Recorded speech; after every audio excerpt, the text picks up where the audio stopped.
Assalamualaikum warahmatullahi wabarakatuh. Kami dari kelompok 2 yang beranggotakan saya sendiri Karin Larasati.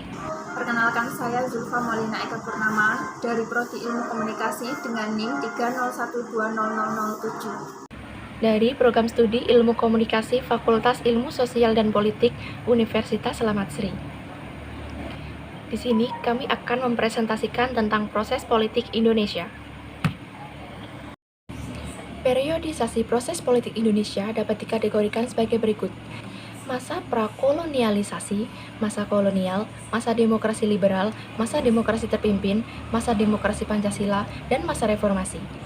Periode tersebut kemudian dianalisis berdasarkan beberapa aspek penting sebagai berikut. Penyaluran tuntunan, pemeliharaan nilai, kapasitas, integrasi vertikal dan horizontal, gaya politik, kepemimpinan, partisipasi massa, keterlibatan militer, aparat negara, dan stabilitas. Yang pertama kita bahas mengenai masa prakolonial atau kerajaan. Pada masa prakolonial atau kerajaan, penyaluran tuntunan rendah dan terpenuhi, pemeliharaan nilai disesuaikan dengan penguasa, kapabilitas sumber daya alam melimpah, integrasi vertikal atas bawah, integrasi horizontal nampak hanya sesama penguasa kerajaan. Gaya politik yaitu kerajaan. Kepemimpinannya, raja, pangeran, dan keluarga kerajaan. Partisipasi massa sangat rendah. Keterlibatan militer sangat kuat karena berkaitan dengan perang. Aparat negara loyal kepada kerajaan dan raja yang memerintah.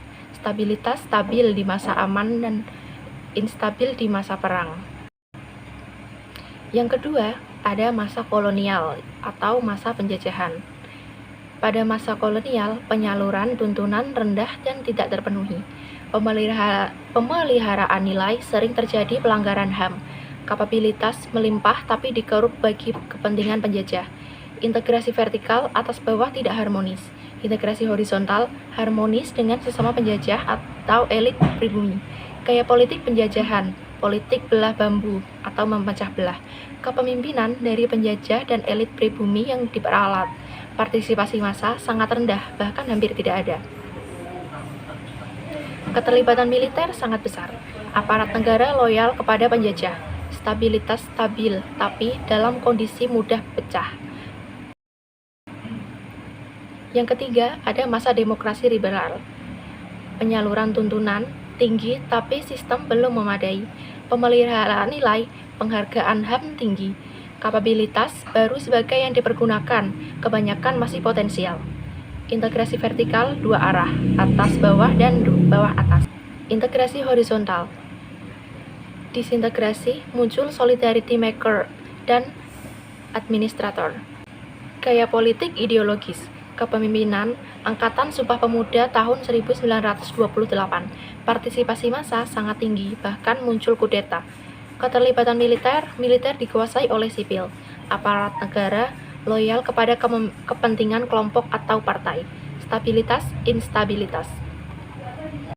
Baiklah, selanjutnya saya akan menjelaskan mengenai proses politik di Indonesia pada masa demokrasi terpimpin. Di sini penyaluran tuntutannya itu tinggi, namun tidak dapat tersalurkan karena adanya front nas. Kemudian penghargaan hak asasi manusia sangat rendah, kapabilitas bersifat abstrak, distributif dan simbolik, dan ekonominya tidak maju. Integrasi vertikal atas bawah, integrasi horizontal berperan sebagai solidarity makers. Menggunakan gaya politik ideolog nasakan, dan di sini kepemimpinan dengan tokoh yang karismatik dan paternalistik. Dan pada masa ini partisipasi massa sangatlah dibatasi dan pasukan militer termasuk dalam pemerintahan. Kemudian aparat negara harus loyal terhadap negaranya dan stabilitasnya ini stabil. Selanjutnya yang kelima yaitu proses politik di Indonesia pada masa demokrasi Pancasila. Di sini penyaluran tuntutannya itu awalnya baik-baik saja, seimbang, kemudian tidak dapat terpenuhi karena adanya fusi. Dan di sini terjadi pelanggaran hak asasi manusia, namun juga ada pengakuan hak asasi manusianya. Berkapabilitas terbuka sistemnya ya. Kemudian integrasi vertikal atas bawah, integrasi horizontalnya nampak. Kemudian gaya politik pada masa ini yaitu intelek, pragmatik, dan konsep pembangunan. Kepemimpinan yang dipakai di sini yaitu teknokrat dan ABRI. Partisipasi massa pada masa ini awalnya itu bebas terbatas. Namun kemudian menjadi dibatasi. Keterlibatan militer di sini sangat merajalela dengan adanya konsep dui fungsi ABRI. Kemudian aparat negara harus loyal dengan pemerintah. Di sini dikuasai oleh Golkar. Dan stabilitas pada masa ini terhitung stabil.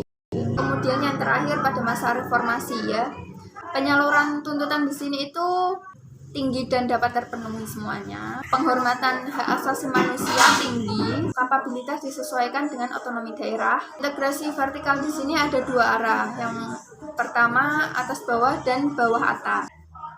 Dan integrasi horizontalnya itu nampak muncul kebebasan atau euforia. Gaya politik di sini pragmatik, kepemimpinan yang digunakan di sini yaitu sipil, purnawirawan, dan politisi. Partisipasi massa di sini sangatlah tinggi dan keterlibatan militernya itu dibatasi. Aparat negara di sini harus loyal dengan negara, bukan dengan pemerintah. Sekian apa yang dapat kelompok kami presentasikan. Apabila ada salah kata maupun dalam penyampaian materi, kami mohon maaf yang sebesar-besarnya. Apabila ada yang ingin ditanyakan, silahkan. Terima kasih atas perhatiannya. Assalamualaikum warahmatullahi wabarakatuh.